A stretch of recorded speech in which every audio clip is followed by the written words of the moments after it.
capítulo 4, no versículo 11. Somente Lucas está comigo. Toma contigo Marcos e o traze, pois me é muito útil para o ministério. Bate aí, os irmãos podem ser. Marcos, ele foi um cristão do primeiro século. Marcos, ele era primo de Barnabé.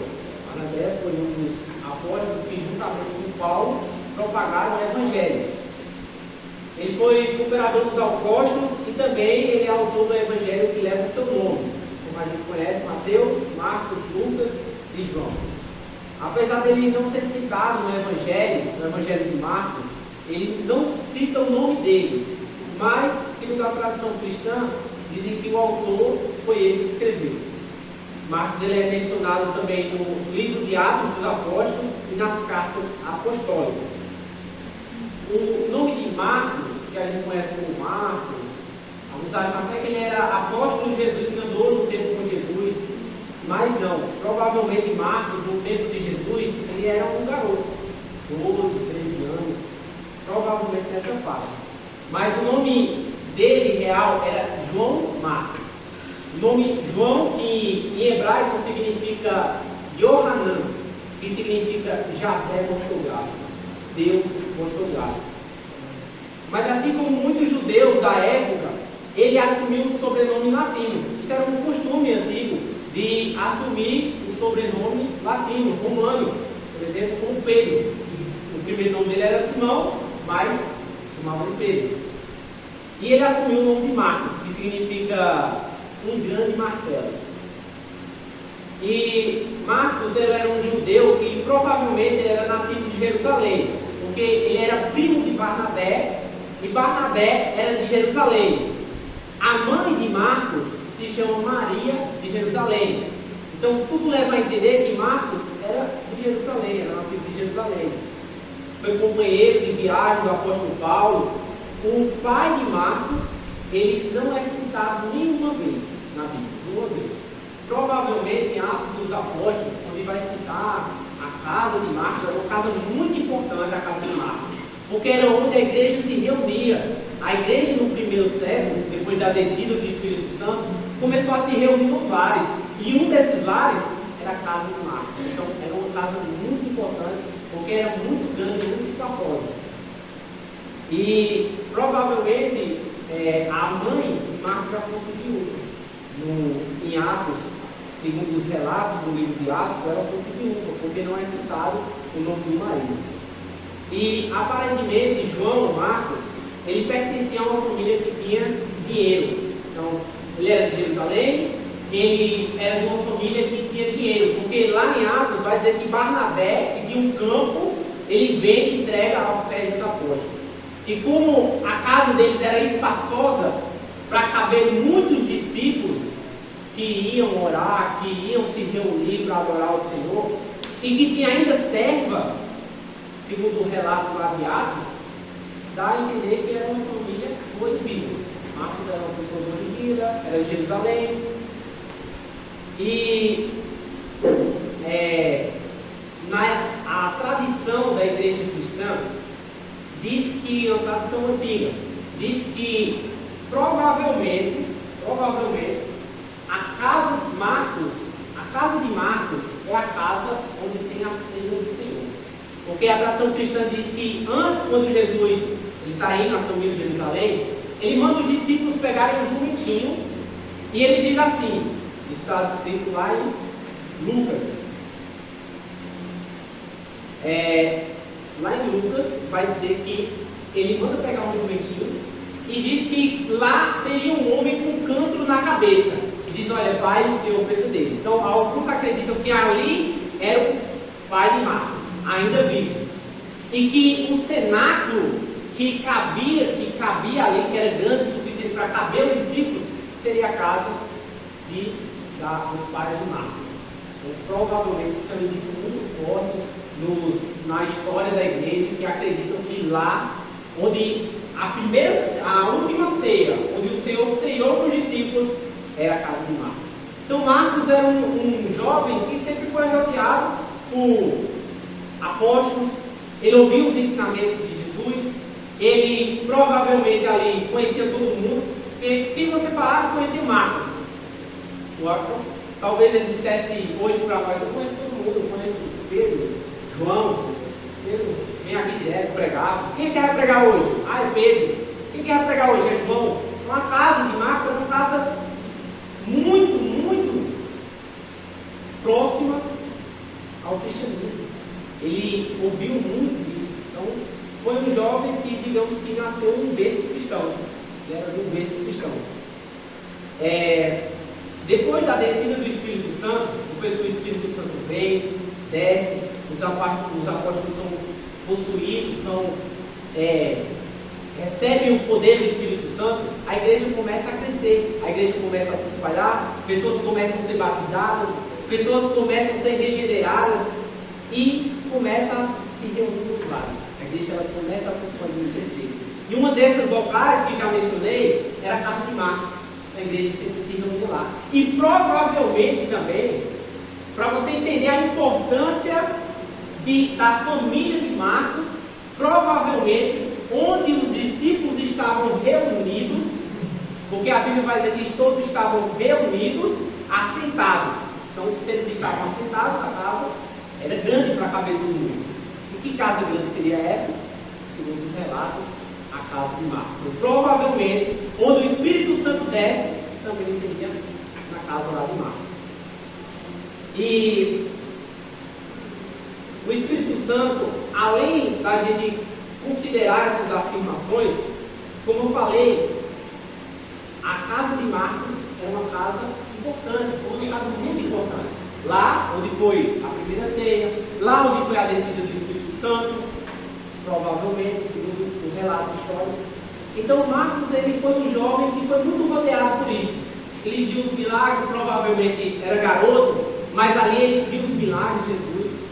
E existe só uma citação que dizem que era Marcos, no próprio livro de Marcos, onde no último capítulo, no capítulo 14, vai dizer que um jovem que estava enrolado no lenço seguia Jesus e puseram a mão e ele saiu correndo. Então provavelmente ali dizem que era Marcos.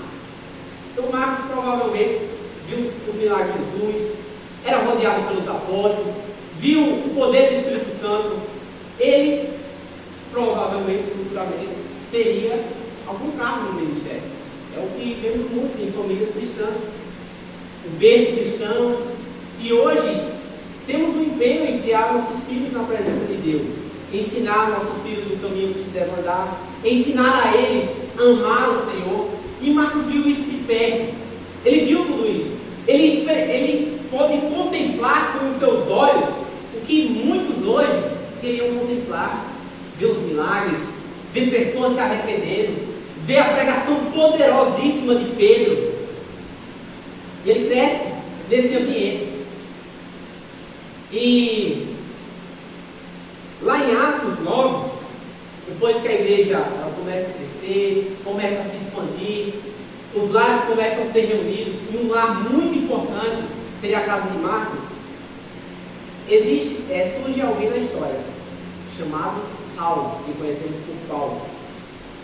E depois que Saulo ele tem aquela experiência com o Senhor Jesus, ele fica cego, e depois os seus olhos são abertos, ele começa a seguir o Senhor Jesus, ele vai até Jerusalém. Depois de algum tempo ele vai a Jerusalém, porque ele quer conhecer os apóstolos. Ele quer informar os apóstolos do que ele recebeu de Jesus, a promessa que ele recebeu de Jesus. E quando ele chega lá, os apóstolos não querem receber ele. E, que era óbvio, por conta de todo o histórico dele, perseguidor da igreja, que a gente, quando lembra de Paulo, a gente sempre lembra, nossa, um homem perfeito de Deus, e realmente ele foi um grande homem de Deus, mas que também teve as suas falhas, assim como nós já tivemos, mas todas foram apagadas pelo sangue do Senhor Jesus. Glória a Deus. Então ele vai até lá e nenhum apóstolo quer ver ele. Eu não quero ver esse homem, eu não quero ver esse homem nem pintado de ouro. Mas aí surge algo na história. Os irmãos lembram que logo no começo eu falei que Marcos era primo, a mãe de Marcos era primo de Barnabé. E surge Barnabé na história. E Barnabé estende a mão para Paulo e leva ele até os discípulos. Então ele conta tudo e ele aceita. Mais tarde, os discípulos começam a ser chamados de cristãos. Existe a primeira menção aos discípulos como sendo cristãos. E lá em Atos 9, 26, 27, é justamente onde traz um relato que Barnabé ele acolhe, ele leva Paulo até os discípulos. E lá em Atos 12, no versículo 25, vai dizer assim: Barnabé e Saulo, cumprida a sua missão, voltaram de Jerusalém, levando também consigo a João, apelidado Marcos. Então, eles voltam para Jerusalém, porque anteriormente Paulo e Barnabé tinham ido à igreja de Antioquia. Eles vão, são chamados de discípulos em Antioquia, são chamados de cristãos, e quando eles voltam, eles vão para a sua viagem missionária, a primeira viagem missionária. Quando eles voltam para Jerusalém, eles estavam em Antioquia, Paulo e Barnabé, voltam para Jerusalém. Quando eles voltam para Jerusalém, eles chamam quem? Marcos. Como eu disse, Marcos teria uma grande tendência a servir no ministério. E agora chega a hora dele. Depois de tanto ver, depois de tanto ver o que era feito, os poderes, as ações do Espírito Santo através dos apóstolos, chegou a vez dele. E na primeira viagem missionária, na primeira vez que a igreja primitiva vai eleger homens e enviá-los, Marcos estava lá. E leva Marcos consigo. E Marcos sai de Jerusalém e vai para a igreja em Antioquia, onde Barnabé e Saulo são separados para o ministério do Evangelho pelo Espírito Santo. E Marcos estava com eles. E no capítulo 13 de Atos, lá no versículo 3 vai dizer, depois de separar Paulo e Barnabé, vai dizer assim: então, jejuando e orando, impondo sobre ele as mãos, os despediram. Então provavelmente Marcos também estava no meio. Ele estava ali quando impuseram as mãos sobre eles. Chegou o momento de serem enviados, a primeira viagem missionária. Então eles impunham as mãos para que eles fossem abençoados. Provavelmente Marcos também foi abençoado. E o que acontece nos versículos mais tarde? Marcos começa a trabalhar no ministério. Ele começa a abraçar o ministério. E lá vai dizer assim, no versículo 5, Atos capítulo 13, no versículo 5: chegados a Salamina, anunciavam a palavra de Deus nas sinagogas judaicas. Tinham também João como auxiliar. Então ele começa a abraçar, ele começa a trabalhar, ele começa a auxiliar de alguma forma. Não sabemos o que de fato ele fazia, se era pegar uma água, se era ajudar de alguma forma alguém, um necessitado, orar para alguém, falar uma palavra a alguém, mas ele estava lá, ele estava servindo. Só que algo acontece. No capítulo 13 de Atos, no versículo 13, vai dizer assim: e antes disso acontecer, Marcos teve uma visão da ação do Espírito Santo através da palavra de Paulo, poderosamente. Lá em Ele mais um mágico, que tenta impedir que Paulo pregue a palavra de Deus, e Paulo diz: olha, você agora vai ficar cego. E ele fica cego.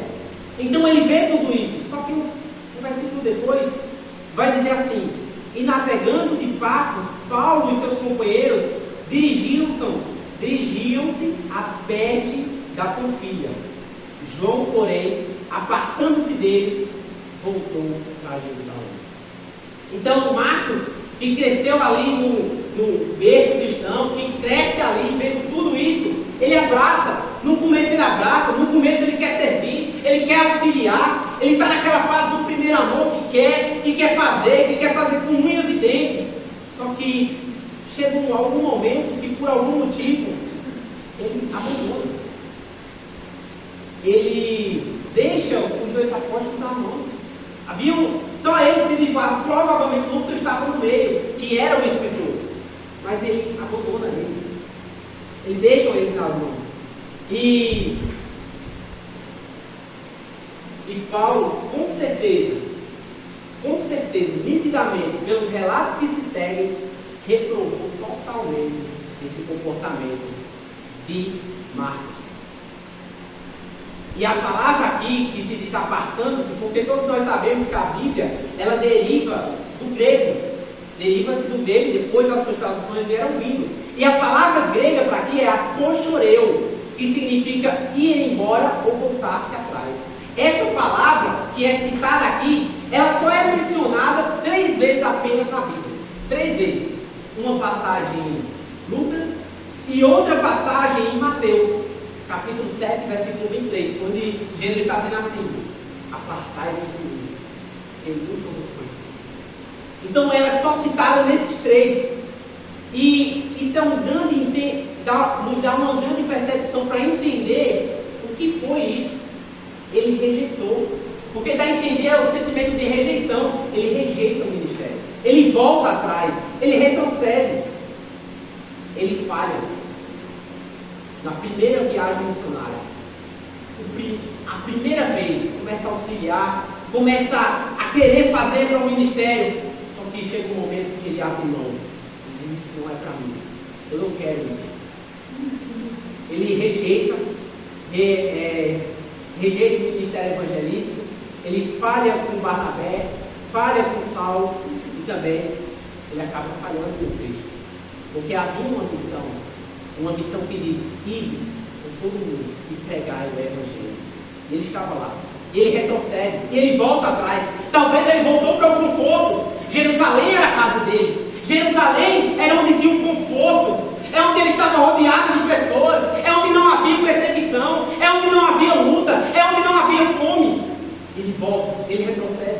Talvez em alguma dificuldade que ele passou. Talvez até na primeira dificuldade ele disse: não é para mim isso. Eu quero voltar atrás. Eu quero deixar isso não é para mim. Ele volta atrás. Ele retrocede. E ele abre a mão. Ele tinha tudo para ser bem sucedido. Ele tinha tudo para ser um grande homem de Deus, uma referência. Ele tinha boas referências. Quem é que ele via sempre passando na casa dele?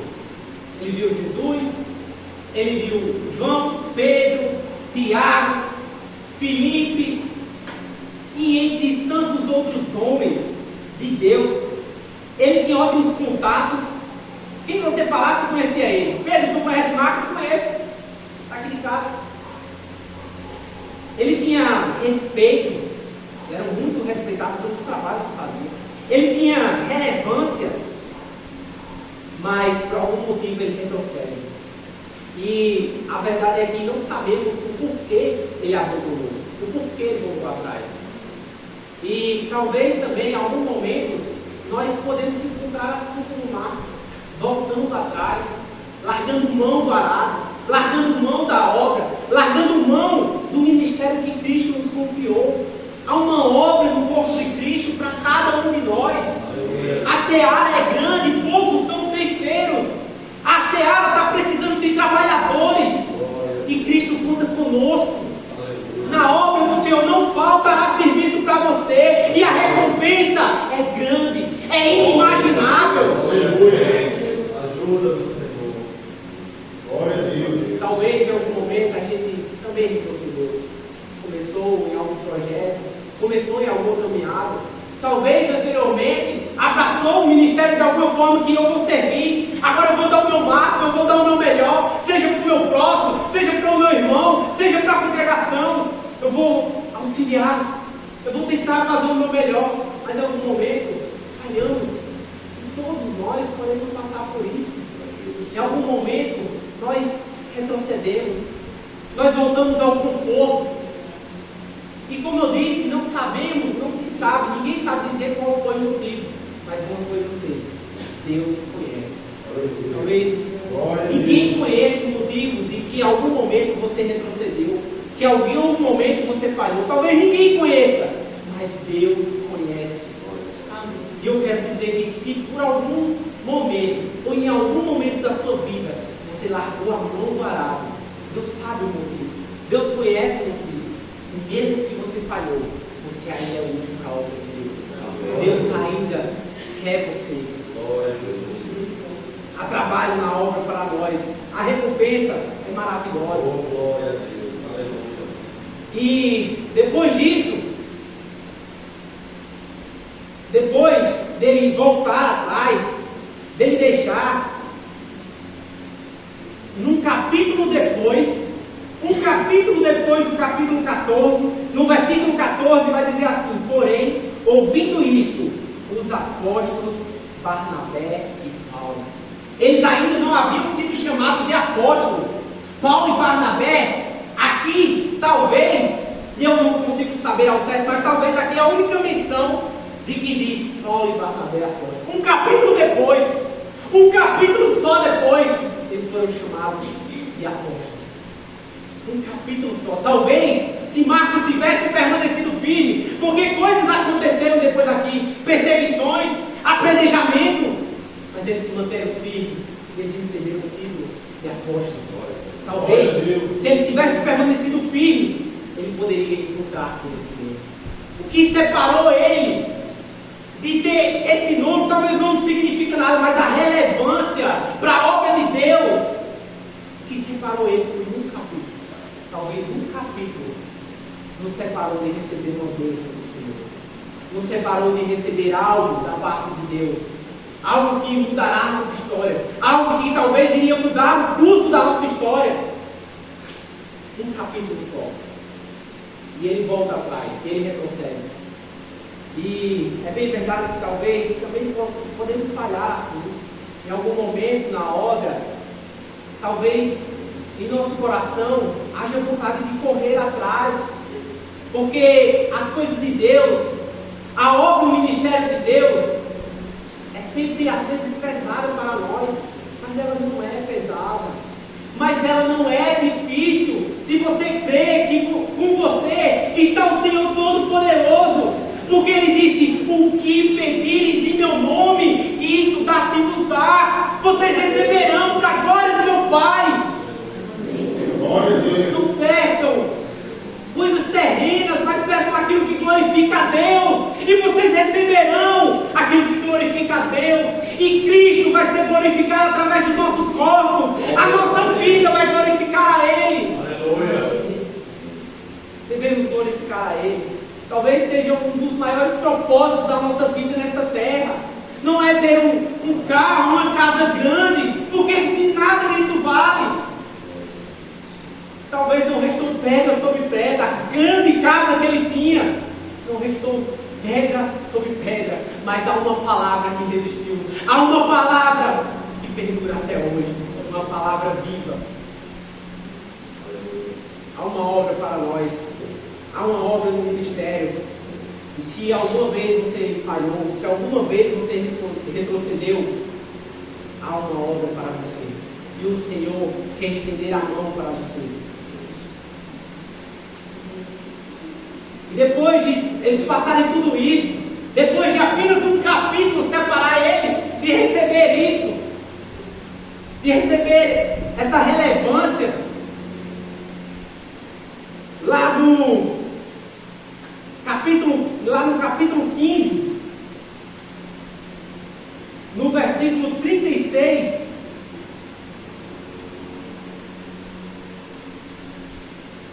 eles voltam, depois de uma grande jornada, de uma grande viagem missionária, eles retornam a Jerusalém, cheios do poder de Deus, cheios de experiências maravilhosas. Eles contam aos seus apóstolos como as pessoas criam na pregação. Eles foram usados poderosamente no ministério. Por quê? Porque eles perseveraram. Precisamos perseverar na obra que Cristo tem para nós, e grandes coisas vão te acontecer. Depois dessa primeira viagem, quantas igrejas não foram fundadas? Esses homens fundaram grandes igrejas. Eles mexeram com o coração, com o pensamento. Fé foram geradas no coração de várias pessoas, e quando eles voltam visitando as igrejas que haviam abertas. Talvez as muitas cartas de Paulo que lemos hoje é fruto dessa viagem. Teve uma obra poderosa, e Marcos poderia participar dela. Marcos poderia receber o galardão que vai ser dado a esses homens um grande dia. E talvez largamos mão do ministério, do arado, da obra do Senhor, e deixamos de receber uma grande bênção, um grande galardão. Aqui na terra sempre buscamos recompensa, sempre queremos recompensa. Às vezes trabalhamos dobrado para ganhar mais, às vezes se esforçamos dobrado para ganhar mais, por um mísero salário, um papel que quem diz que tem valor é você, mas é só um papel. Mas é um galardão poderoso, um galardão que a nossa mente não consegue imaginar, mas se vem de Deus, sabemos, é perfeito, é grandioso para nós, se perseverarmos na obra, se cumprirmos com a obra do Senhor, cumprimos com a vontade de Deus. Só que no capítulo 15, quando eles voltam, provavelmente Marcos ele se arrepende. Ele diz, talvez em minhas palavras, ele disse: olha, eu errei, eu falhei, eu deixei vocês na mão, mas agora eu quero recomeçar, mas eu quero de novo, mas agora eu quero abraçar, mas agora eu vou contribuir para a obra, eu vou contribuir para o ministério, eu vou abraçar a obra do Senhor. E Barnabé, ele abraça isso, só que Paulo não. Paulo, ele achou injusto levar quem antes tinha abandonado ele, que antes tinha abandonado eles, numa grande dificuldade que eles passaram ali, apredejamento, dado quase morto, e ele não achou justo. Foi tanta desavença de Paulo, o que eu disse anteriormente aqui, que provavelmente Paulo ficou muito ressentido com o que aconteceu, que foi tão grande Paulo dizer: não, ele não vai comigo, eu não quero ele aqui, que eles se separam. Barnabé e Paulo se separam, e isso nos mostra uma coisa, que nem sempre os homens entendem a graça de Deus como deveriam. No começo, eu contei um relato aqui, talvez você achou, por que o irmão citou isso? Mas lá atrás, quando Paulo não tinha ninguém, quando rejeitaram ele, não queriam ver nem pintado de ouro, quem estendeu a mão para ele? Barnabé estendeu a mão para ele. E aqui, ele não quer estender a mão para Marcos, não quer dar essa nova chance. E talvez te digam não, talvez homens queiram impedir de você seguir o ministério que Cristo preparou para você, mas nada pode impedir.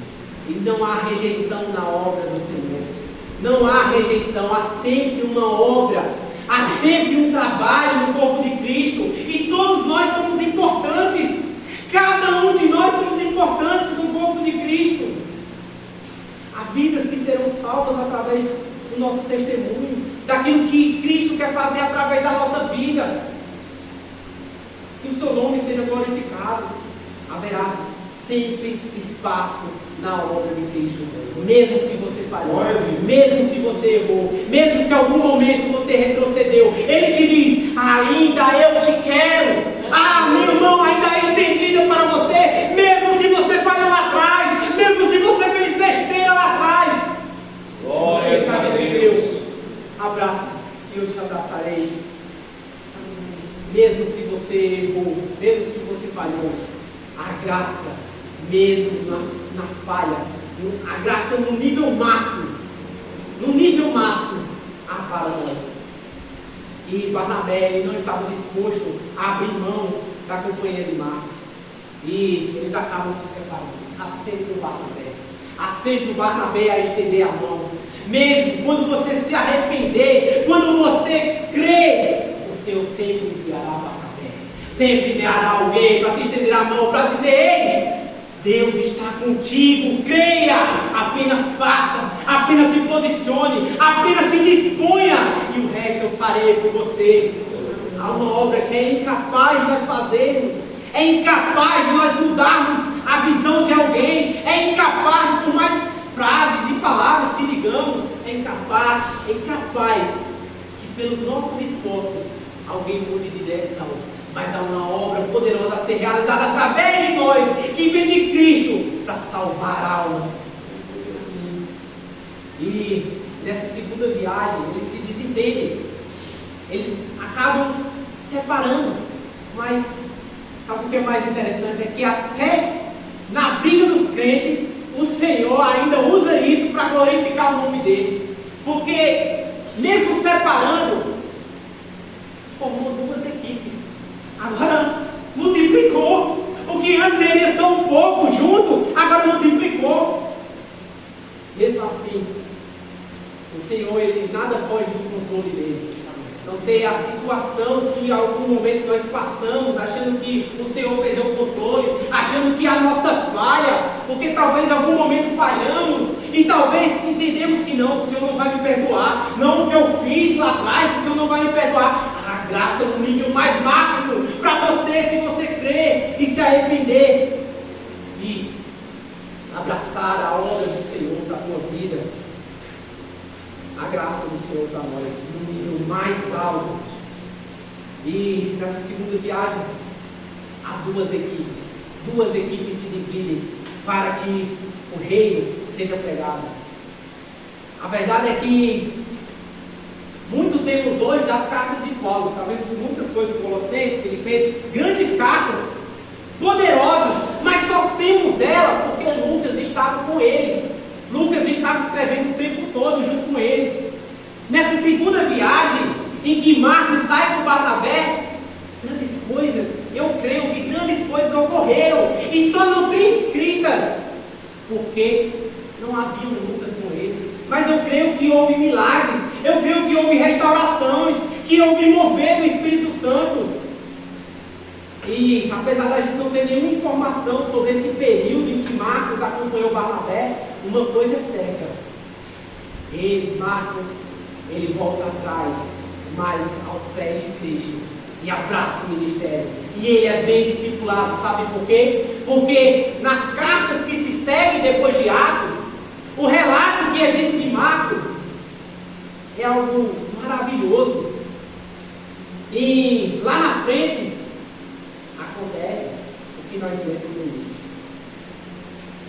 Cerca de 10 ou 12 anos depois disso que aconteceu, depois que eles se separam, Marcos, quando o apóstolo escreveu a epístola aos Colossenses, enquanto estava preso em Roma, lá quando Paulo ele está preso em Roma, ele escreve Colossenses. Nessa carta de Colossenses, Marcos é citado por ele, inclusive sendo recomendado à comunidade. Lá está lá em Colossenses 4, no versículo 10, que ele começa a fazer umas recomendações e diz: Marcos, se ele for até vocês, acolhei-o. E agora o que estava rejeitando está dizendo: olha, ele sim, se ele for até vocês, acolham ele. Depois, na carta a Filemon, o apóstolo também menciona ele ao lado de Lucas, os quais ele designa o quê? Quando ele vai escrever, dizendo lá Lucas, dizendo os que estavam junto com Paulo, e ele coloca lá Marcos, e depois ele diz: os meus cooperadores em Cristo. Depois, Marcos aparece novamente sendo citado pelo apóstolo Pedro, em sua primeira epístola. Lá quando Pedro vai escrever a primeira epístola, 1 Pedro, ele cita Marcos. E sabe por que ele chama Marcos? Filho. E o que mostra que Marcos exerceu um papel muito importante na igreja, o qual não temos relato, mas a ação do Espírito Santo era tão poderosa naqueles tempos, e hoje ela pode ser, se crermos, se abrirmos o nosso coração, se deixarmos coisas de lado, podemos ser usados da forma que Cristo quer nos usar, e é poderosa. Lá Pedro diz estar em Babilônia. Quando ele, na carta de 1 Pedro, ele vai dizer assim, ele diz que ele está em Babilônia. Provavelmente ele estava se referindo a Roma, a cidade que ele estava. O que tudo isso indica muito bem que quem escreveu o Evangelho de Marcos foi o próprio Marcos, porque ele aprendeu de ninguém menos do que Pedro, o que tinha falhado lá atrás. Veja só as importâncias, ser citado por esses homens, ser indicado por eles à igreja, ser informado que ele era o filho. E talvez você não saiba, porque quando abrimos a Bíblia, está lá Mateus, depois Marcos, depois Lucas, depois João. Mas talvez você não saiba que o primeiro evangelho a ser escrito foi o de Marcos. Foi o primeiro evangelho a ser escrito, ou seja, Mateus, Lucas e João são derivados dos primeiros relatos de Marcos. E Marcos aprendeu de quem? Do apóstolo Pedro. O primeiro evangelho a ser escrito foi Marcos que escreveu. A história de Cristo foi Marcos que escreve. E no final de tudo isso, é dito lá na última carta de Paulo, essa, segundo Timóteo, é a última carta de Paulo, quando provavelmente aqui Paulo já estaria algum tempo de ser executado, e em suas provavelmente últimas palavras, ele diz assim: somente procura vir ter comigo depressa, porque Demas, tendo amado o presente século, me abandonou, se foi para Tessalônica. Crescente foi para Galácia, Tito para Damasco, somente Lucas está comigo. Toma contigo Marcos e eu trazo, pois ele é útil para o ministério. Você ainda é útil para o Senhor, mesmo se você já falhou, mesmo se você já fez besteira lá atrás, você ainda é útil para o ministério. E aquele que foi rejeitado lá atrás, hoje ele diz: vem, eu restauro o teu ministério, eu restauro a tua obra no meu corpo, no corpo de Cristo. Você está sendo restaurado. A restauração, a graça no nível máximo, mesmo se você já falhou, você é útil para o ministério. E Marcos, ele não foi um grande líder, ele não foi um notável construtor, ele foi um seguidor e um ajudador. Ele era alguém com muitos defeitos, mas ele lutou contra eles e os venceu. Lute contra as suas falhas, luta contra o que te impede de abraçar o ministério, de abraçar a obra do Senhor, de fazer aquilo que o Senhor confiou a ti, de anunciar aquilo que o Senhor confiou a ti. Não abra mão do arado. Mesmo se você falhou, você ainda é útil para a obra do Senhor. Irmãos, fica com essa palavra.